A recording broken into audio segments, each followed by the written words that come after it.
जराइम की बज़ाहिर छोटी और मामूली समझी जाने वाली वारदातें न सिर्फ इंतहाई खतरनाक होती हैं बल्कि बहुत से मासूम शहरियों की जान के लिए भी खतरा बनी रहती हैं। कुछ लोग ये समझते हैं कि अगवा, कत्ल, डकैती और अगवा बराए तावान की वारदातें ही जराइम की बड़ी वारदातों में शुमार होती हैं, लेकिन गौर किया जाए तो उनकी इब्तिदा किसी न किसी मामूली जुर्म से ही होती है, जो आहिस्ता आहिस्ता बढ़ते बढ़ते कत्ल की वारदातों तक पहुंच जाती है। मौजूदा सूरत हाल में बेयकीनी की फिजा कायम है और शहरियों को अपनी जान और माल का खतरा रहता है, चाहे वो दहशतगर्दी से मुताल्लिक हो या फिर फिरका वाराना कशीदगी का इम्कान हो। शहरी खौफ में मुब्तला हैं। मुख्तलिफ शहरों में स्ट्रीट क्राइम्स और चीना चपटी के वाक़यात में भी मुसलसल इजाफा ही हो रहा है, जो आम शहरियों को हर वक्त खौफ में मुब्तला किए रखता है। बात यहाँ तक पहुँच गई है कि लोग बैंकों से पैसे निकलवाते हुए भी डरने लगे हैं, इसलिए कि डाकू उनका पीछा करते हैं और उनको लूट लेते हैं, जिसकी वजह से आम अफराद इस खौफ में मुब्तला रहते हैं कि कहीं उन्हें घर में दाखिल होने तक अपनी रकम और जान से हाथ ही ना धोना पड़ जाए। मुल्क के एक बड़े शहर में तो नौबत यहाँ तक पहुँच चुकी है कि पुलिस के इंतहाई अहम शोबे से ताल्लुक़ रखने वाले अफसरान को भी सरेआम लूट लिया जाता है, लेकिन वो कुछ भी नहीं कर पाते। अब तो सीसीटीवी कैमरों में जराइम की वारदातों की रिकॉर्डिंग के बाद भी पुलिस मुल्ज़िमान तक नहीं पहुँच पाते, जिसकी वजह से शहरी मज़ीद खौफ का शिकार ही हो रहे हैं।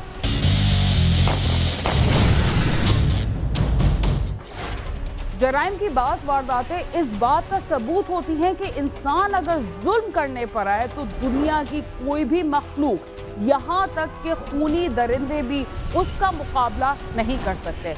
लेकिन ऐसा बहुत कम होता है कि कोई दरिंदा किसी बात पर अपने ही बच्चों को चीर फाड़ कर रख दे।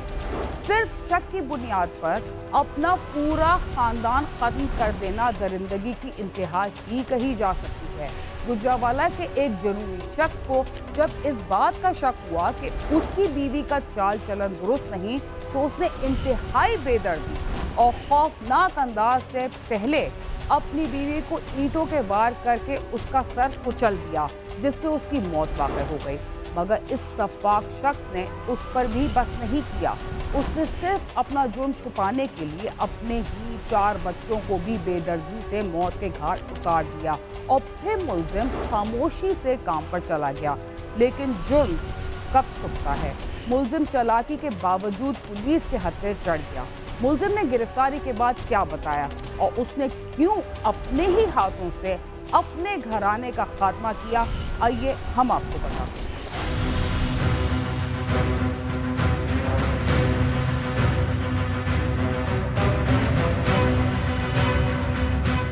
ये खौफनाक दास्तान है गुजरांवाला के थाना कैंट के इलाके डोगरावाला की, जहां पर मां और उसके 4 बच्चों के कत्ल की लर्ज़खेज़ वारदात से पूरे इलाके में शदीद खौफ फैल गया। डोगरावाला में अलसुब एक घर के दरवाजे से खून बहता हुआ गली में आया तो इलाका मकीनों को शदीद तशवीश हुई। वाक़े की इत्तला फौरी तौर पर कैंट पुलिस को दी गई। पुलिस मौके पर पहुंची और दरवाजा तोड़कर घर में दाखिल हुई। घर के अंदर का मंजर इंतहाई दर्दनाक था। कत्ल की इस लर्ज़खेज़ वारदात में पुलिस को एक कमरे से खातून और 2 बच्चों की लाशें वॉशरूम और सहन से खून में लथपथ मिली।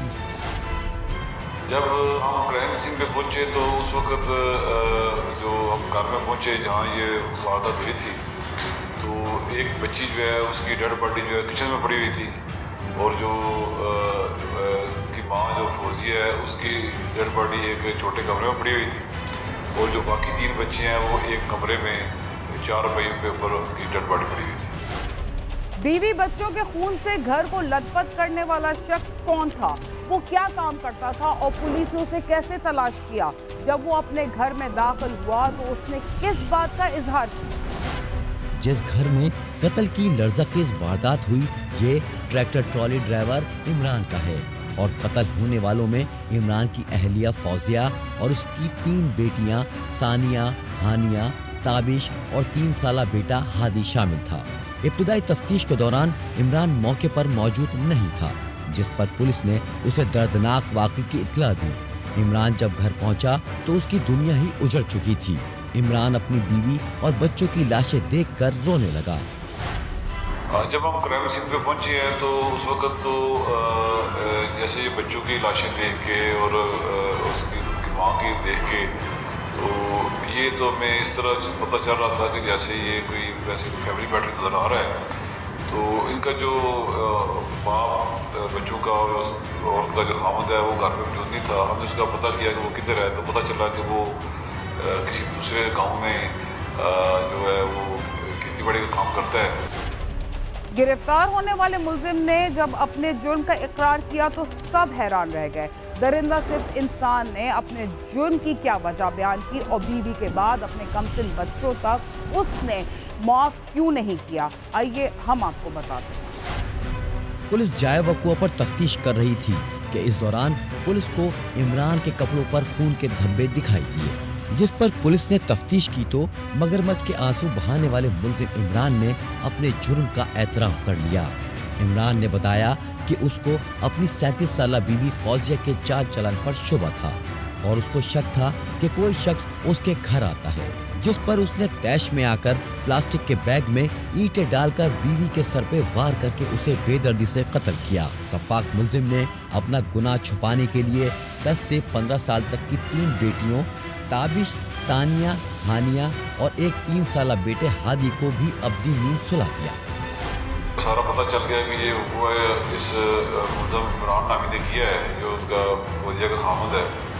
तो उसने हमें ये बताया कि ये जो मर्डर मैंने किया है, ये एक ईंट जो है वो तोड़े प्लास्टिक के तोड़े में डाल के तो वो उसको कपा के तो ये सरों पे मारता रहा, क्योंकि 3 बच्चे सोए हुए थे और जो उसकी वाइफ और जो उसकी बड़ी बेटी है वो जाग रही थी। जब उसने अपनी बेगम का मर्डर किया, फिर बच्ची को जाग आ गई। बच्ची ने जब देखा कि मेरी माँ को ये मेरा वालिद मार रहा है, तो उसने अपना ये गुनाह छुपाने के लिए बच्ची को भी मार दिया। कत्ल की ऐसी संगीन वारदातों में मुलविस ज्यादातर मुलजिमान से जब कोई बहाना नहीं बन पाता तो वो उसे गैरत के नाम पर कत्ल की वारदात का नाम देकर अपनी जान बचाने की कोशिश करते हैं, या तिब्बी तौर पर उनके वकील इस बात की कोशिश करते हैं कि उन्हें जहनी मरीज साबित करके उनकी सज़ा कम करवा ली जाए। मगर अब ऐसा इसलिए मुमकिन नहीं कि मुख्तलिफ मुकदमात में अब मुजरिम को जल्द सज़ा हो जाती है, क्योंकि गैरत के नाम पर कत्ल की सज़ा भी उतनी ही सख्त है जितनी कत्ल की है। प्रोग्राम क्राइम सीन में वक्त हुआ है कि तसर से वक्फे का, जिसके बाद हम आपको इस अफसोसनाक वाक़े के बारे में मज़ीद भी बताएंगे। तब तक आप समा के साथ हैं। प्रोग्राम क्राइम सीन में एक बार फिर खुशामदीद। वक्फे से पहले आप देख रहे थे कि एक बेरहम शख्स ने महज शक की बिना पर अपनी बीवी को तो कत्ल किया, मगर इस जुर्म को छुपाने के लिए अपने ही छोटे छोटे बच्चों का खून करने से भी दरेग ना किया। इस सिलसिले में न सिर्फ अहले इलाका बल्कि दूसरे अफराद ने भी अपने दुख का इजहार किया। मगर देखना ये है कि क्या ऐसे मुलजिमान को कानून भी कोई कड़ी सज़ा दे सकेगा। मुलजिम ने बताया कि वो कत्ल की इस हौलनाक वारदात के बाद गिरफ्तारी से बचने के लिए अपने काम पर चला गया था। पुलिस ने शवाहिद जमा करने के बाद मुलजिम इमरान को हिरासत में लिया तो मुलजिम ने अपने जुर्म का एतराफ़ कर लिया, जिस पर पुलिस ने सरकार की मुद्दत में मुलजिम के खिलाफ मुकदमा दर्ज कर लिया है। सोसाइटी में सबसे पहले हम कहेंगे बढ़ती हुई जो आबादी है, रैपिड ग्रोथ ऑफ पॉपुलेशन, जो हमारी पॉपुलेशन बढ़ रही है ना दिन ब दिन, जिस तरह पॉपुलेशन बढ़ रही है क्राइम रेशो भी ऑटोमेटिकली इंक्रीज हो रहे हैं। ठीक है, अनएम्प्लॉयमेंट हो गई है। ठीक है, उसके बाद जो है पेरेंटल नेग्लिजेंट है। मुलजिम इस वक्त जुडिशनल रिमांड पर सेंट्रल जेल गुजरांवाला में कैद है। क्या इस तरह के मुलजिमान को कड़ी सजा होगी, इस पर कानूनदान क्या कहते हैं? जो ये है इसने कत्ल अमद में ये फॉल करता है। ठीक है, इसने इंटेंशनली मर्डर किया। ठीक है, बच्चों का और बीवी का जो इंटेंशनली मर्डर होता है, इसकी जो पनिशमेंट है लॉ कहता है कि लाइफ इम्प्रिजनमेंट होती है। ठीक है, अब लाइफ इम्प्रिजनमेंट जब तक वो जिंदा रहेगा वो मतलब कैद में रहेगा, इम्प्रिजनमेंट में रहेगा, ये इसकी पनिशमेंट है लॉ में। शहरियों का कहना है कि 5 इंसानी जिंदगियों से खेलने वाले जालिम शख्स को सख्त सजा होनी चाहिए। कैमरामैन शब्बीर हुसैन के साथ मोहसिन खालिद, समा, गुजरांवाला। थानों में नफरी तो कई साल से कम है, लेकिन आबादी तेजी से बढ़ रही है और इसके साथ शहरों में गाड़ियों और मोटरसाइकिलों की तादाद में भी इजाफा हो रहा है। इसके साथ गाड़ी चोरों की तादाद में भी इजाफा हुआ है और गाड़ी चोरी होने के मुकदमात का इंदिराज भी बढ़ गया है। मुख्तलिफ वारदातों में कहीं जाली कागजात वाली गाड़ी पकड़ी जाती है और कहीं गाड़ियों की नंबर्स को जालसाजी के जरिए रद्दोबदल कर दिया जाता है। थाना एयरपोर्ट की पुलिस ने एक ऐसे गिरोह को गिरफ्तार किया है जिसने शहर से गाड़ियां चोरी करने और चोरी की गाड़ियां खरीदने का कारोबार ही शुरू कर दिया था। ये गिरोह न सिर्फ गाड़ियां चोरी करता था बल्कि दीगर चोरों से भी गाड़ियां खरीदता था और फिर पुलिस की नाक के नीचे से ये गाड़ियां दूसरे सूबों में मुंतकिल हो जाती।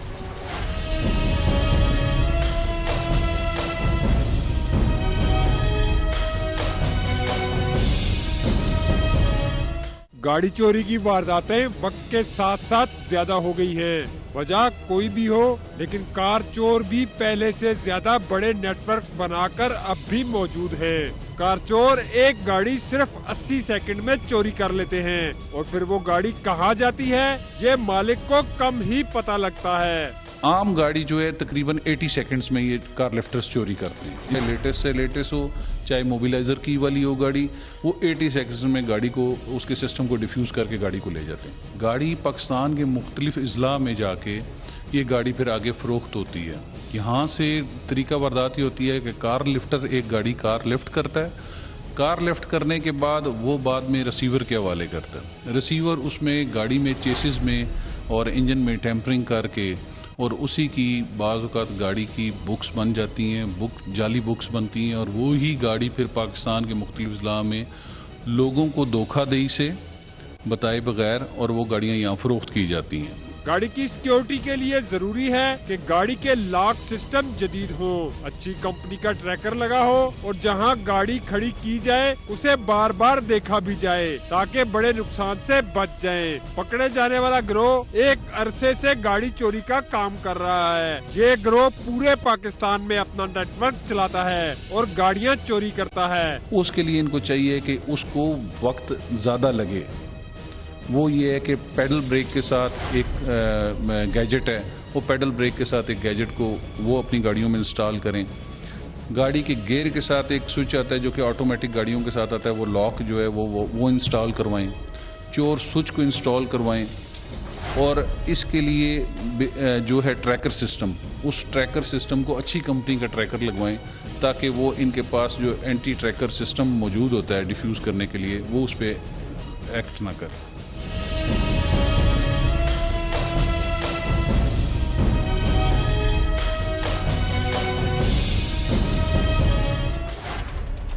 इस गिरोह का सरगना नदीम खान था। ये गिरोह मुख्तलिफ इलाकों से गाड़ियां चोरी करता था या दूसरे चोरों से गाड़ियां खरीदता था और इन गाड़ियों को KPK भिजवा देता था, जहां 20 लाख तक की गाड़ी 50 से 60 हजार रुपए में खरीद ली जाती थी। पुलिस नाके पर मामूल की चेकिंग पर मौजूद थी जब एक गाड़ी को रोका गया। उसे चेक करने पर मालूम हुआ कि ये गाड़ी एयरपोर्ट थाना की हदूद से चोरी की गई थी। पुलिस ने गाड़ी को कब्जे में ले लिया और फिर उसकी लेबोरेटरी कराई गई तो वो कट एंड वेल्ड पाई गई। लेबोरेटरी के बाद कार सवारों को हिरासत में ले लिया गया। गाड़ी की प्रॉपर जितनी भी स्पेसिफिकेशंस हैं वो बताई जाती हैं कि रजिस्ट्रेशन नंबर ये है, कलर ये है, ये मॉडल है। इस हिसाब से जब कंट्रोल की ये कॉल चली, मशकूक जानकर जो हमारा स्टाफ है उसने गाड़ी को रोका। रोकने के बाद उसमें 4 बंदे सवार थे। जब 4 बंदे जो ही गाड़ी रोकने की कोशिश की, इन्होंने बैरियर को हिट करके निकलने की कोशिश की। पीछे पुलिस भागी मोटरसाइकिल्स पे, अपने पुलिस मोबाइल पे इनको काबू किया। जब काबू किया तो इसमें से ये जो 4 अफराद थे ये 4 अफराद से जब इंटेरोगेशन की हमने तो पता चला कि ये गाड़ी हमारे इलाके की चोरी शुदा है। ये बंदे भी इन्होंने 2 खरीदार बुलाए थे और 2 एक जैद और वसीम जो थे वो लेकर गाड़ी आए। इनको सेल करनी थी। यहाँ पे हमारा नाका लगा हुआ था, 3रा रोज़ था तकरीबन। तो वो गाड़ी हमने जब रोकने की कोशिश नाके पर रोकी तो उन्होंने बैरियर हिट किया, आगे भागे।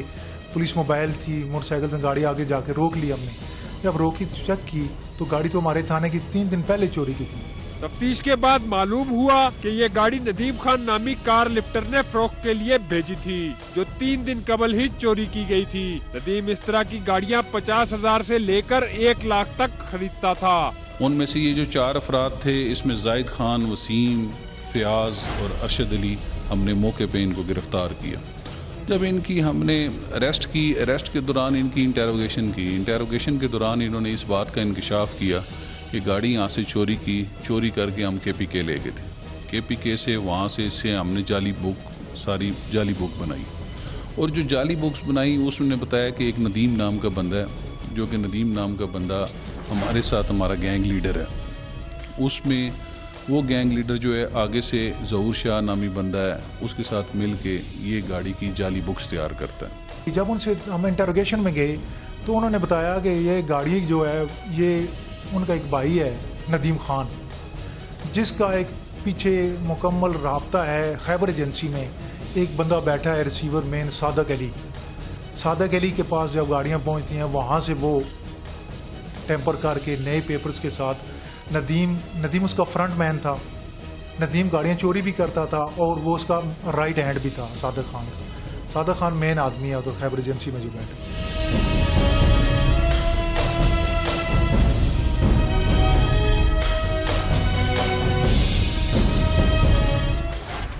मुल्जिमान सिर्फ गाड़ियों की चोरी या खरीदारी तक ही महदूद नहीं थे, बल्कि उनके पीछे एक और भी नेटवर्क मौजूद था जो इन गाड़ियों के जाली कागजात और जाली नंबर प्लेट बनाता था। फिर वही गाड़ी दोस्तों के जरिए मार्केट रेट से 3-4 लाख रुपए कम बताकर उसको फरोख्त किया जाता। नदीम और उसके साथी गाड़ियां चोरी करते हैं या फिर दूसरे चोरों से खरीद कर KPK पहुंचा देते हैं। फिर ये दूसरे नेटवर्क के पास चली जाती है, जो इनको आगे फरोख्त करने के लिए इकदाम करता है। हमने इनको आगे जाके नदीम को गिरफ्तार किया। नदीम ने बताया कि आगे से जो गाड़ियाँ हैं वो हमने मुख्तलिफ अजला से चोरी की हुई हैं। उसके इंकशाफ के अंदर हमने मज़ीद और बंदे जो कि अवैस खान वगैरह वो गिरफ्तार किए। अवैस खान से हमने 7 गाड़ियाँ बरामद की और लेटर ऑन एक और गाड़ी मिरान वो भी बरामद की। वो गाड़ियाँ जब बरामद की, वो गाड़ियाँ जब हमने लैब करवाई, लैब कराने के बाद पता चला कि वो गाड़ी चेसिस उनके कट एंड वेल्ड हुए हुए हैं। KPK में सादिक खान नामी रिसीवर मौजूद है। गाड़ी चोरी होते ही उसकी तस्वीर व्हाट्सएप के जरिए उस तक पहुंच जाती है और गाड़ी उसके पास पहुंचने से कबल ही उसके जाली कागजात तैयार हो जाते हैं। फिर ये गाड़ियां सोशल मीडिया के जरिए मार्केट से 3-4 लाख रुपए कम कीमत पर फरोख्त की जाती हैं और लोग लालच में ऐसी गाड़ियां ले लेते हैं। इनसे जब हमने मजीद तफ्तीश लाई तो बहुत सारी बातें और सामने आई। वो ये आई कि यहाँ से गाड़ी ये चोरी करते ही पहले ही उसकी थ्रू व्हाट्सएप ये पिक्चर्स वहाँ पर भिजवा देते हैं, मॉडल बता देते हैं। इनके वहाँ से KPK या कश्मीर इस इलाके में पहुँचने से पहले ही वहाँ पर बुक्स रेडी हो जाती है। इस्तेमाल शुदा गाड़ियों के खरीदारों को चाहिए कि वो जब भी गाड़ी खरीदें तो पहले उसका लेबोरेटरी चेक करवा लिया करें, ताकि अगर गाड़ी के इंजन चेसिस नंबर तब्दील किए गए हैं तो पहले ही मालूम हो जाए और परेशानी से बचा जा सके। दूसरी हकीकी बात ये है कि अगर चोरी का सामान कोई खरीदेगा नहीं तो चोरी भी नहीं होगी। कैमरामैन सद्दाम मलिक के साथ नईम जंजुआ, समार, रावलपिंडी। इस्लामाबाद के मुज़फ़्फ़राती शहरों से गाड़ियों के चोरी होने और खैबर पख्तूनख्वा में ले जाकर बेचने का सिलसिला बहुत पुराना है, लेकिन अफसोस कि इस पर अभी तक कुछ काबू नहीं पाया जा सका और ना ही कोई ऐसा मंसूबा बनाया गया है जिस पर अमल करते हुए शहरियों को इस अजाब से छुटकारा दिलाया जा सके। इसके साथ ही क्राइम सीन अपने अख्तिताम को पहुंचता है। अगर आप हमसे रब्ता करना चाहते हैं तो हमारा पता है cs@sama.tv। इसके अलावा आप ट्विटर, फेसबुक और यूट्यूब पर भी हमसे रब्ता कर सकते हैं और हमारा प्रोग्राम भी देख सकते हैं। बीना खान और क्राइम सीन की टीम को इजाज़त दीजिए और देखते रहिए समा।